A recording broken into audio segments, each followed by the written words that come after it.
That night, when my parents were kidnapped, my older brother, Elaine Baldwin, a police officer, wanted to go bungee jumping with my parents' adopted daughter, Elaine Baldwin. I didn't stop him. I made the call to the police without hesitation and began preparing the ransom. In my previous life, Alan had stayed behind to try and save my parents instead of going with Elaine. But while Elaine was bungee jumping, the cord snapped and she fell off the cliff. They never found her body. Alan didn't say a word after that. On my birthday that year, he drugged me and took me to the edge of that very same cliff. It was you who planned this kidnapping. You went this far just to fight for attention, right? You're a demon. Elaine is dead. You should die, too. When I opened my eyes again, I was back on the day my parents were kidnapped. This time, Alan didn't rush to rescue them. Instead, he went straight to Elaine. But later, he regretted it so much that it nearly drove him insane. I suddenly jerked awake, beads of sweat dotting my forehead. My heart was pounding in my chest as if it was going to burst out. The feeling of weightlessness and terror hadn't faded.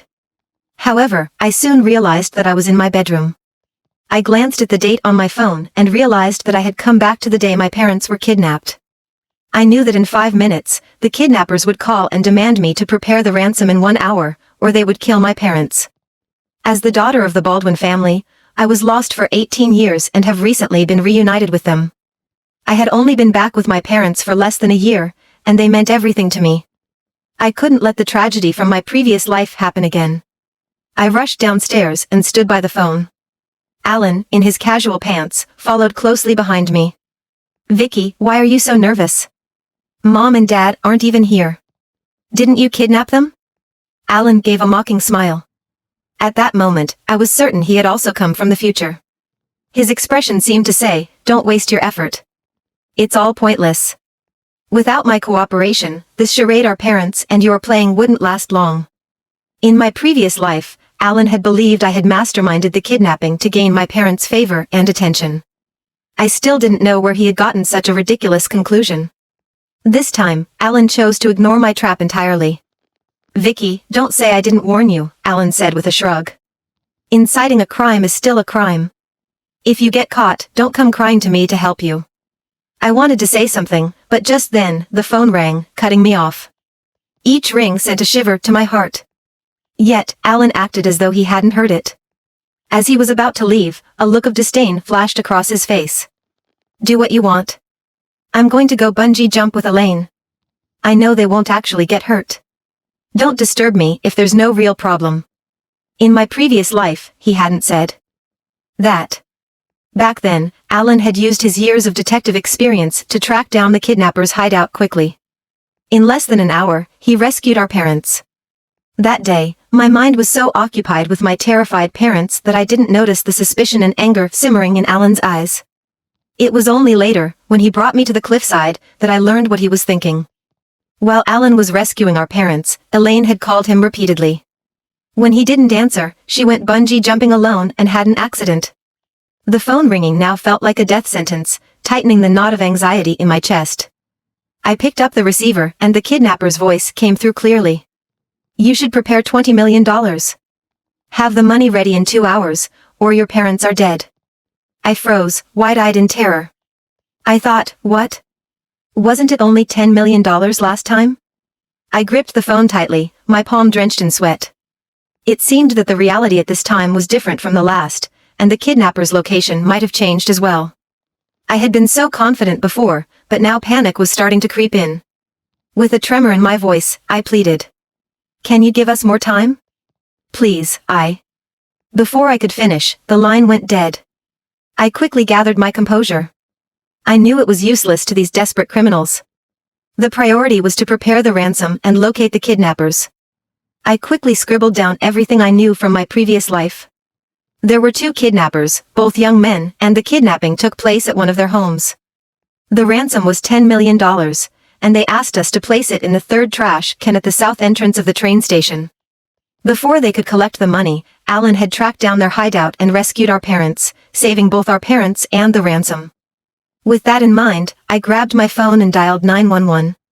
I also called my father's good friend, Dominic Happer, one of the company's shareholders, and asked him to get cash directly from the finance department. Dominic was just as frantic as I was on the phone.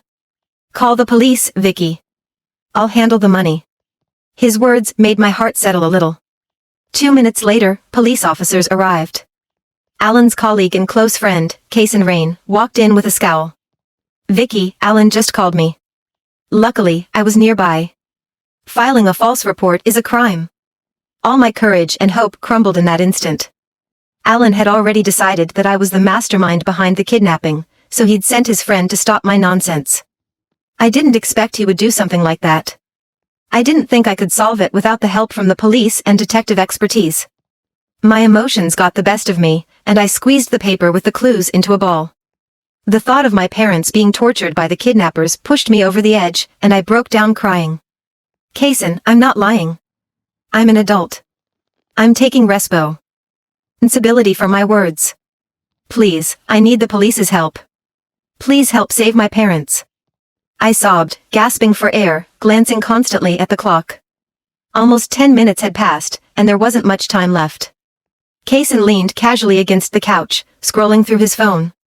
My tears failed to elicit any sympathy from him. They say kids who grow up in orphanages are sly. Do you think crying will guilt-trip people into helping you? Alan's right. If you're not raised here, you're just an outsider. Elaine is so much more mature than you. Elaine's fate differed from mine. She was adopted at 8 and nurtured as if she were the apple of my parents' eye. Alan pampered her. He treated her with almost obsessive care. Even when they were both adults, they often slept together. The ticking of the clock pulled me back to reality. I forced myself to steady my breathing, trying to calm the storm inside me. "Kaysen." I called his name with a serious tone. "Since you're here on duty, you have an obligation to solve my case." Before I could finish, he interrupted with a mocking laugh. "You little brat, acting all high and mighty. Do you think just because you're back with the Baldwin family, you can control everything? You're still an outsider here." His words hit me like a block of ice. Alan told me. "Your parents don't love you as much as you think. They often confuse your name with Elaine's. He said you've been scheming for attention. You made Elaine move out because of it." Kaysen snickered, munching on a fruit platter as he belittled me. I knew he had totally believed those things. After all, those stories were coming from Alan. He kept maligning me like that in front of Kaysen. To them, I was nothing but a scheming woman, always trying to steal the spotlight. I stood before him again, my resolve firm. "What will it take for you to believe me? My parents are in grave danger right now. Are you ready to bear the responsibility if we miss this crucial window to save them?" Kaysen faltered, his hand frozen mid-air. He stood up from the couch. "Well then, go ahead and report me. You're just a spoiled girl who needs a lesson." Before he could finish, 2 officers in uniform appeared at the door. "Is Vicky here?" "We've received a report and are here to handle the case." My legs nearly gave way, and I almost collapsed onto the floor. My parents were finally going to be saved.